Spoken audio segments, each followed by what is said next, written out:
What's up, tribe? How you guys doing? This is gonna be your review for Ambitions Season 1, Episode 6. So we start this episode off with Miss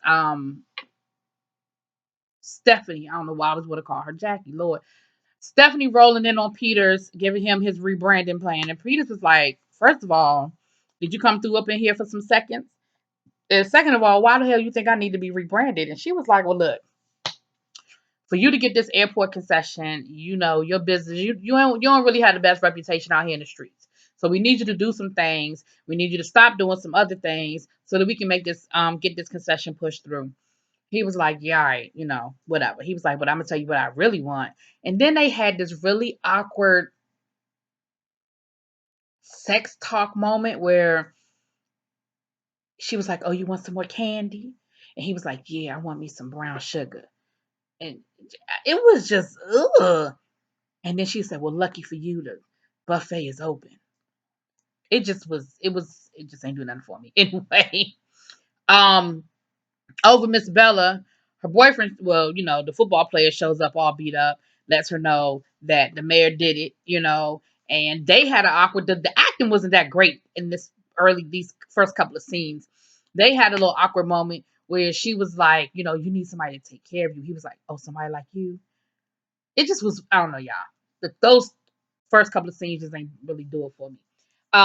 Then we with Amara at work, and here come Mr. Damon in her office telling her, look, I'm here. Let's figure out how we're gonna work together. She was like, he was like, what can I do to help? She was like, take your ass back to Birmingham and leave me alone. And he starts asking her about the situation with the mayor, because remember, he's there as a double agent for real, because he's working with Stephanie, and he wanted to get in Stephanie's pants too. So he's asking her if he can work with her on the situation with the mayor. And she was like, no, like, I'm good. You don't need to come and work with me on nothing. And he was like, look, how we were, how much chemistry we had. He's trying to play that game with her. And she was giving him the get out of my office. So she talks to her boss later on and says, look, did you let Damien know about what I had going on? And she was like, look, what's the problem? She said, I told you I work solo. And Damien, and she said, look, if it's something going on between the two of y'all, you need to let me know what's up. And Amara was right there. She was getting ready to tell her boss about the affair. And then Damon clearly was ear hustling, walks in right at that moment and plays it off. And he tells her after the boss was like, well, look, I'm gonna let y'all figure this out. And he tells her after the boss leaves, like, look, I know you wasn't getting ready to ruin both of our careers. Like, you tell her that we had an affair, you about to mess up both of our lives. He said, look, we can work together. It don't have to be that serious. It is what it is. Like, chill out. She goes home that night, and husband's still mad. Talking about something. Did you see him today? She was like, we weren't in the same building. Yes, I saw him, but like, you don't have anything to worry about. And he was like, I don't know, but I want you to get rid of him. She was like, what am I supposed to do? And I understand where he's coming from, but like, legit, what is she supposed to do? She can't fire nobody. How's she supposed to get rid of him? So then he tells her that he wants her, that she just gonna have to need to quit her job. And she was like, yeah, I know you tripping. Like, I know you're not getting ready to tell me that I need to quit my job that I've worked my ass off to build up my career because of Damien. Like, no, I keep telling you, we're good. We're in a good situation. Stop tripping. And I think for at least the moment, temporarily, she believes, he believes her, and they have a moment. They have a good moment where they're kissing, and you seem like they're kind of in a good space. So hopefully they can stay there. But if Damien have his way, it ain't gonna happen. Because guess what? Damien got cameras in all the rooms. Damien see everything they doing. He got a camera in the living room. He got a camera in the bedroom. He got a camera in the hallway. And what he doing while they doing all this? He's sitting in his kitchen eating a bowl of cereal, watching his videos. I said, this is crazy. Damien is crazy, and he's dangerous. And like I said, somewhere he gonna end up dead. And the question is gonna be who killed him. Is it gonna be Amara or is it gonna be Titus? But Damien gonna end up dead at the end of this. Anyway, down to Thelma's place, we see I call her Brielle all last episode because that's her real name, but Rondell, that's it. Rondell and Hamilton, they still, they still chilling and flirting. And Hamilton gets her tickets to um women's conference, like a women's empowerment conference. And she was like, that ain't my group. That ain't my crowd. He was like, yeah, but you can hobnob, rub some elbows with the right movers and shakers in Atlanta. And it's not even just a black event. It's women so you can move and shake in the room, and sometimes it ain't always about that's your crowd, that these your friends. It's about making the right connections. And so, they get the flirting a little bit and everything. And so you're like, oh, I'm happy to see it. Down to the mayor's office. Peters rolls in up on the mayor, tells the mayor, look, I'm not really playing this game with y'all about giving me a letter saying that I'm in consideration. I want to guarantee that I'm about to get that airport concession. And the mayor was like, yeah, no, I can't do that. And they start going back and forth, doing what men do when they, men having a dick, who's this bigger situation. They're going back and forth, and they in each other's face, and he's making threats, and the mayor's making threats. And who come rolling in? Stephanie. Now here's where I was about to be like, ugh. Stephanie got on the same outfit that she had on when it's the same day. So she got the same outfit on that she was messing around with Peters in his office a little while ago. She talks them down, gets Peters out the room, and she starts telling her husband how they really need to keep Peters, on their side, that this is going to bring in, so much business, blah, blah, blah. And she gets in his face and gets to kissing him. I said, now, if she has sex with that man on that table in that same outfit, she just nasty. That's what I thought was going to happen, but she didn't. Because the two of them really ain't really there. But um, I don't know. That situation is crazy. It's weird. It's weird. But yeah, so Bella's fitting Stephanie for her dress for the women's empowerment event. And Bella tries to get an invitation to the event. Stephanie lets her know, no, this is for Atlanta's movers and shakers. This is for the female elite. Like, it totally went over her head, probably on purpose. That Bella was trying to get in the room. Like, she was like, well, you can get me on the list. Like, you can give me a ticket. She was like, oh no, it's by invitation only. And I think what Bella was saying is, like, you're the mayor's wife. Like, you could get an extra ticket. She wasn't trying to do that. So the woman that Stephanie is blackmailing rolls up on her. Come to find out, this women's empowerment event is her event. And she tells Stephanie, not only are you uninvited to the event, but you need to step down off the board. Stephanie was like, that's not going to happen. She was like, and my thing is, what made you think, like, until you find some leverage over her, or until you alleviate her leverage, she's not going to take her foot off your neck. So what made you think you was going to uninvite her to the women's empowerment and tell her she need to step down off the board? What made you think she was going to do it? And of course, what Stephanie said, yeah, no, that's not going to happen. I will be at the event. I'm still going to be on the board, and you going to like it. And she was like, Stephanie, you going to get yours. Like, I don't know who, when, where, how, but you going to get it. I was like, oh, here we go. Baby, we see the mayor with his little sex slave getting his little S&M on, and he ends up pissing her off. He got smart with her. He kept snapping at her and getting smart with her. And my thing is, when somebody got you tied up and, you got to rely on them, you might want to be nice to them. Baby, she put that daggone what they call that thing? The gag, the ball gag. She put that ball gag in his mouth. She got her ass up. She got dressed and she left because he told her to get out. She said, "Oh, okay," but I don't think he meant get out before you let me out. And he left her ass there. I said, "Oh." Now I don't know if and when she went back to get him, but she got up and got dressed and walked up out the room, and he was sitting there screaming. Now this could also very easily be a part of their whole little sex game. I don't know. I don't know. Anyway. All right, so we are now down to the women's empowerment, honey. And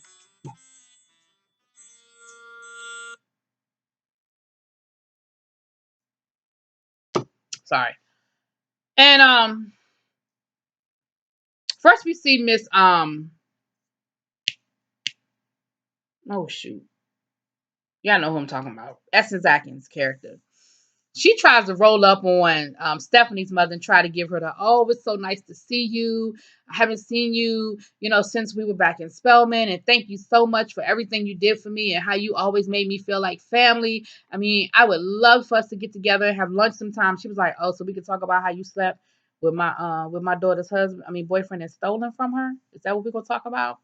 Baby, her face was like, "Nyeh," and she very nicely walked away.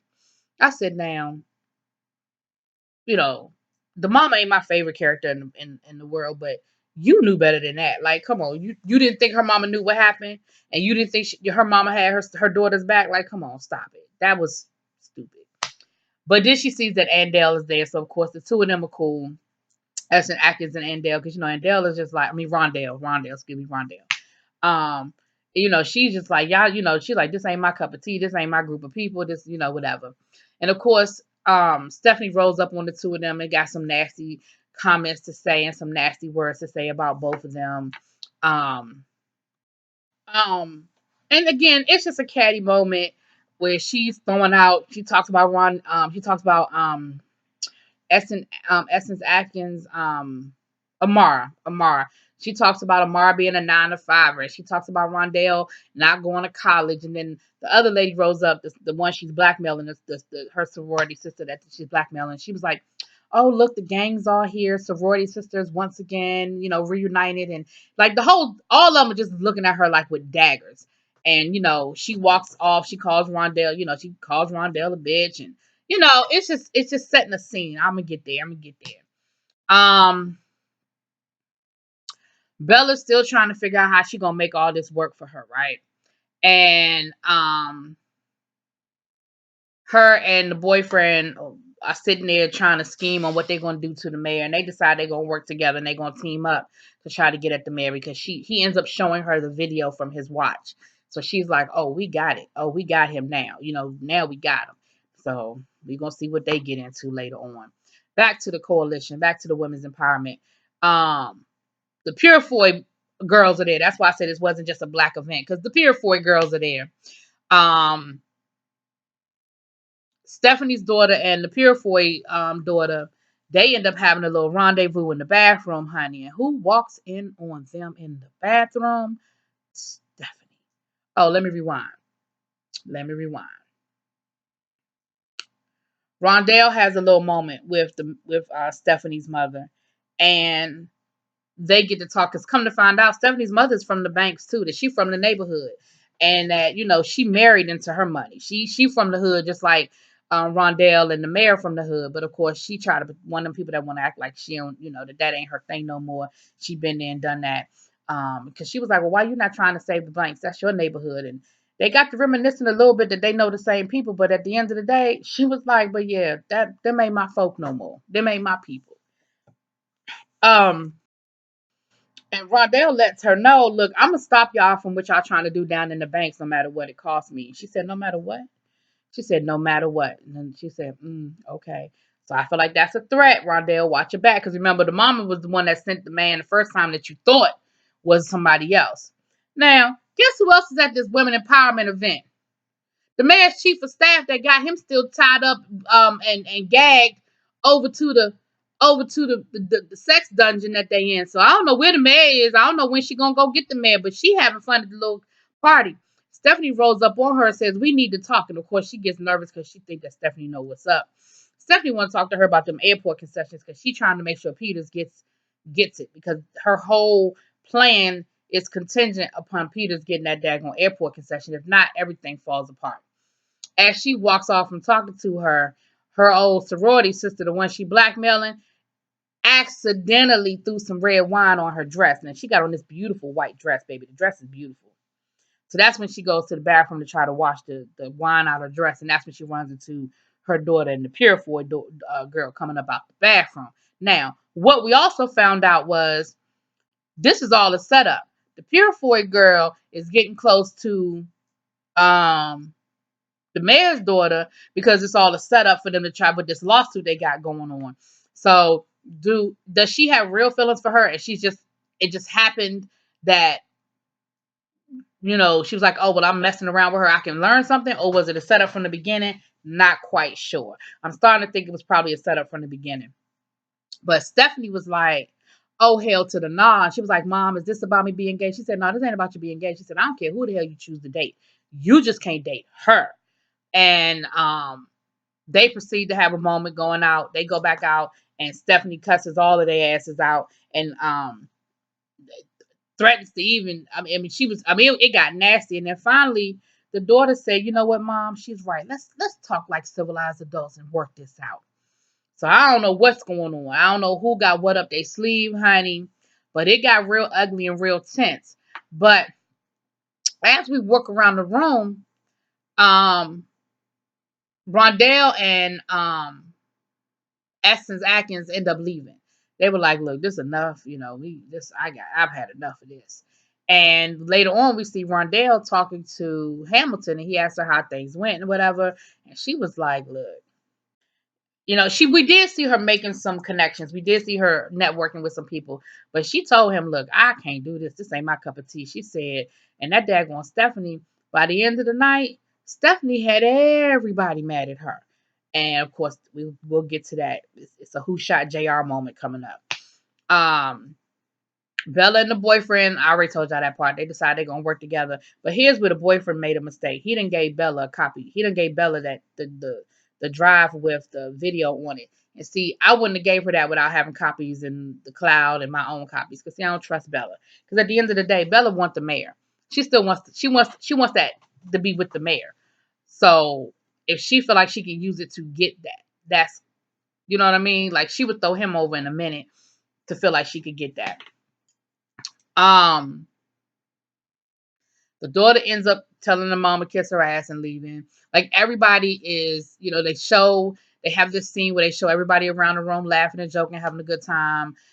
Stephanie is sitting there because, of course, Stephanie is upset because what's going on with her daughter with the Purefoys and stuff, and they see the bartender making her a drink, right? And then you see somebody drop something into the drink, and then the person takes they take the drink over to Stephanie and she drinks it. So the whole question is going to be who put what in Stephanie's drink, but it's a room full of women who can't stand her, which is what, of course, Andale said. Um, Somehow the mayor done got out the gag. I guess she let him go because next thing you know, we see Bella and the mayor meeting up with each other. She lied to him to get him to come over there. He's looking for Joaquin, his son. Thank you, person who dropped it in my comments. And she threatens him again, and then she shows him the tape, letting him know, look, we got you on tape threatening this man and beating this man up. And he was like, oh, so you think you got the upper hand or something? She was like, oh, I do, and we're working together, and we've got copies everywhere. So you can't just come in here and ransack the place or take, like you took my phone the last time. You can't just come in here and take stuff away. And I can't believe that she didn't have backups. Like the only place you had those pictures in that video was on your phone. Like, come on. Anyway, um, and of course the man threatens her. He was like, "Do you really want to play this game?" She was like, "Yeah, this is what we playing." He was like, "Okay. See if this with the game you want to play." So back home, Stephanie and her daughter, they get into it. They're arguing, and she's still trying to tell her daughter, "Look, what you not gonna do? You're not gonna, in my house, you know how that go. You won't do this in my house." And so she said, "Well, all right, fine, then I'm leaving." And she ends up walking out. And at that moment, Stephanie ends up passing out. Like we know that, um, we see her coughing a little bit and kind of grasping for breath a little bit, but her, not obvious enough that her daughter left her hanging. But um, the daughter walks off. They say, Stephanie passes out on the floor. I was like, okay, so it's gonna be a who shot JR moment. We're gonna have to try to figure out who in the world. It looked like clearly it wasn't an immediate drug. It was a gradual drug because they didn't got all the way home before she passed out. So who put something in her drink? We're gonna have to figure out who it was. I think I go with the sorority sister personally. Rondell and Andale wouldn't have done it. The Purefoy woman, and maybe not, but I think it was the sorority sister personally. Anyway, And it was her event, so she'd have been able to get to the bartender or whoever it was. I think it was her. Last but not least, we see Essence Atkins and Titus. I don't know why her name is escaping me this episode. They're laying on the couch, and that's why I said they seem like they got into a better place. They are laying on the couch, and she's telling them what happened at the gala, and they're laughing about everybody hating Stephanie and that kind of thing. And that's when you see the cameras. I'd already said it earlier in the view, but that's when you see the cameras and you see Damon watching them on camera. I said, this man crazy as hell. But anyway, that's how it went down. Let me know what y'all think. Drop it in the comments, please.